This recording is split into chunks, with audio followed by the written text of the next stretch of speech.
एक बार एक लड़की का शादी होता है और वह सुहाग रात के दिन अपने पति के पास जाती है। जब उसका पति उस लड़की को टच करने जाता है तो वह लड़की बोलती है कि आज तुम्हारा जो मर्जी है वो कर लो, कल मैं इस दुनिया में नहीं रहूँगा। जब उसका पति उससे कुछ पूछने लगता है तो एक कहानी सामने निकल के आता है।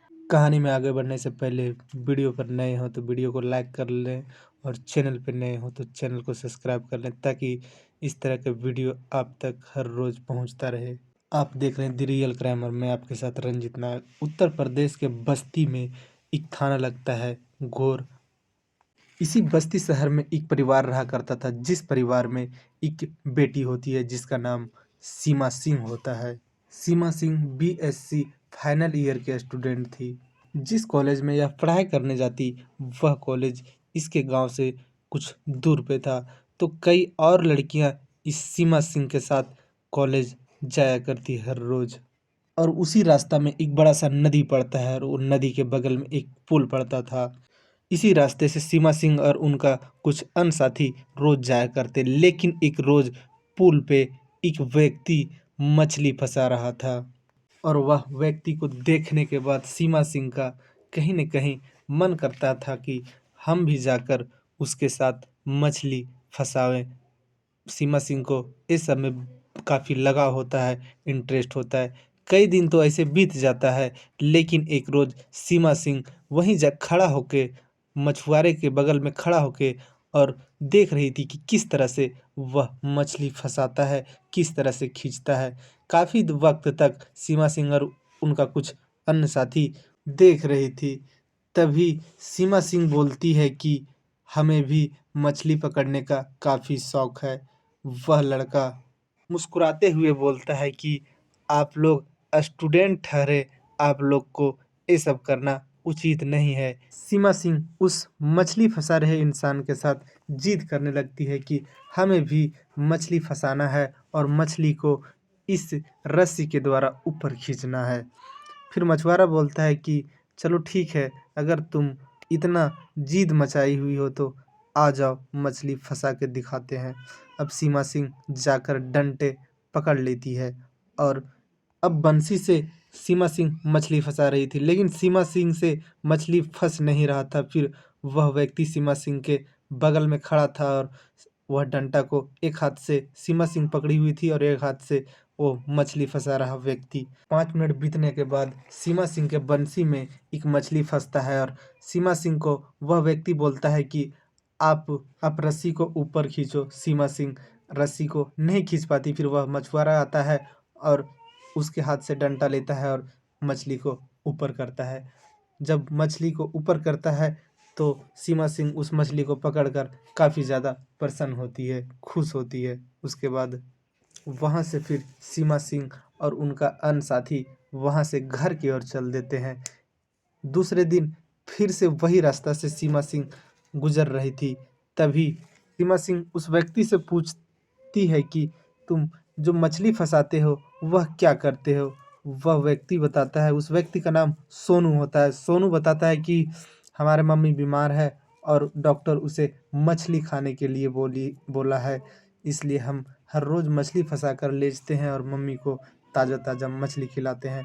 सीमा सिंह मजाक-मजाक में बोल देती है कि एक आध रोज़ हमें भी मछली खिलाओ, हम भी मछली खाना चाहते हैं। इतना बोलने के बाद सीमा सिंह अपना कॉलेज चली जाती है।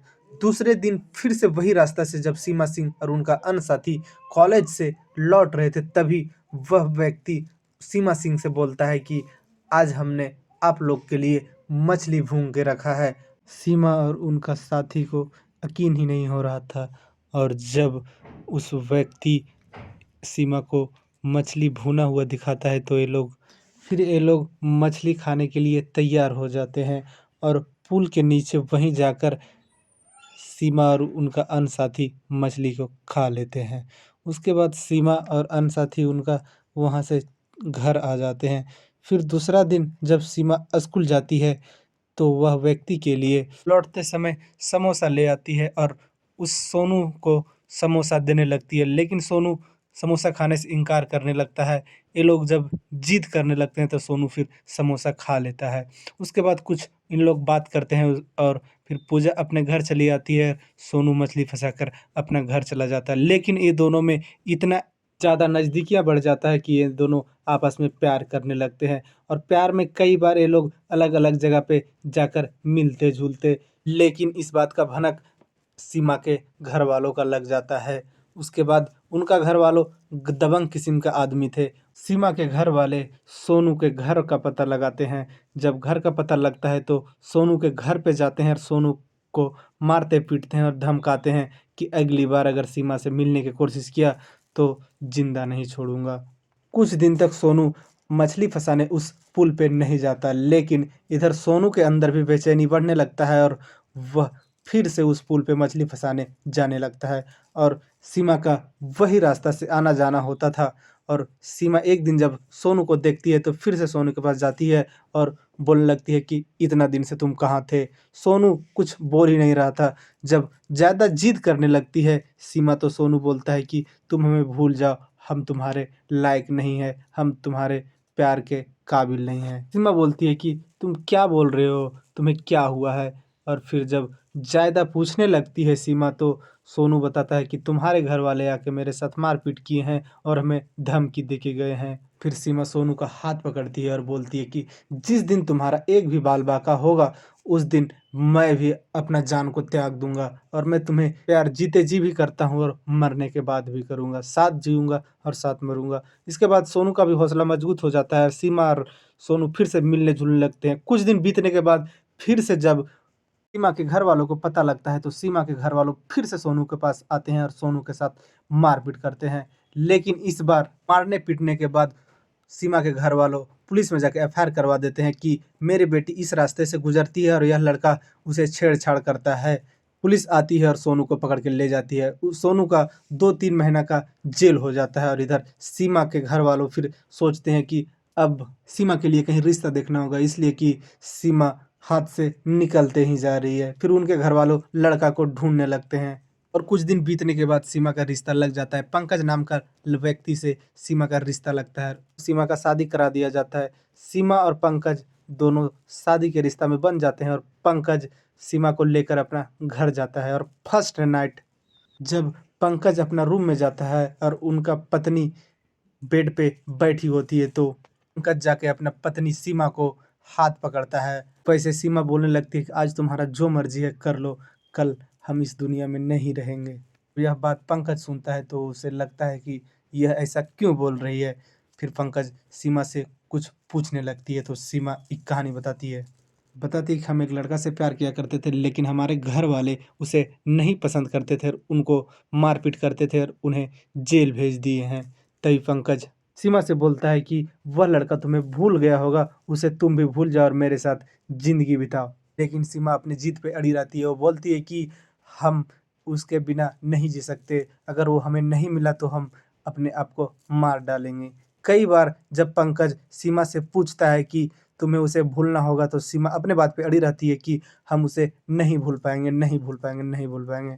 फिर पंकज सीमा के पास से उठ के कमरे का बाहर जाता है और 2 मिनट के बाद आता है और पंकज अपने साथ एक व्यक्ति को लेके आता है। वह व्यक्ति कोई और नहीं सीमा का प्रेमी यानी सोनू था। सीमा उसे देखती है तो उसके पाँव तले ज़मीन खिसक जाता है कि मेरे साथ हो क्या रहा है? मैं कहीं सपना तो नहीं देख रहा हूँ। जब वह अपने चारों तरफ देखती है, अपने आप को चिट्टी खोद के देखती है तो उसे लगता है कि नहीं, मैं सपना नहीं देख रहा हूँ, मैं जो भी देख रहा हूँ वो हकीकत है। और वह सोनू को जाकर छूती है और सोनू के गले लग के रोने लगती है। उसके बाद पंकज वहाँ से निकल जाता है और बोलता है कि अब तुम लोग हनीमून मनाओ। उसके बाद सोनू पंकज से बोलता है कि थैंक यू, लेकिन पंकज बोलता है कि अरे पगला, जाओ हनीमून मनाओ, रुलाएगा क्या।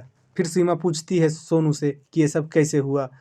सोनू बताता है कि थाना से छूटने के बाद जब हम घर आए हुए थे तो हमारे कुछ दोस्त तुम्हारा कार्ड दिखाते हैं।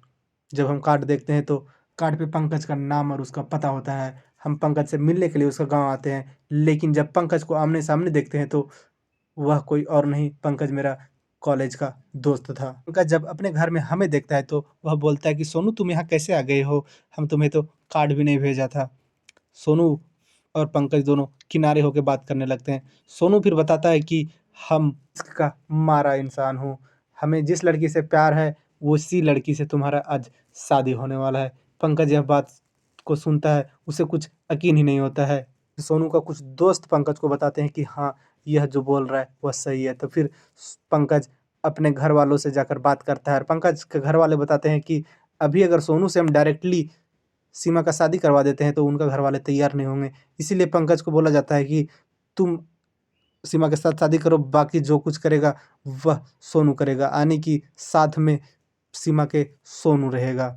उसके बाद उसके घर वालों के हाँ बोलने पर पंकज सीमा से शादी कर लेता है और दोनों जब फर्स्ट नाइट एक साथ होते हैं तो सीमा जब जिद मचाती है कि नहीं मैं सोनू बिना नहीं रह पाऊंगा, तो पंकज उसे सामने लेकर आता है। दोनों जब आमने सामने होते हैं तो दोनों का जीने का मकसद मिल जाता है और दोनों फिर पंकज को थैंक्स बोलकर वहाँ से चल देते हैं। पंकज उनके घर वालों सीमा के घर वालों को फिर समझाते बुझाते हैं और फिर कॉम्प्रोमाइज़ होता है। कहानी में इतना ही। जय हिंद, जय भारत।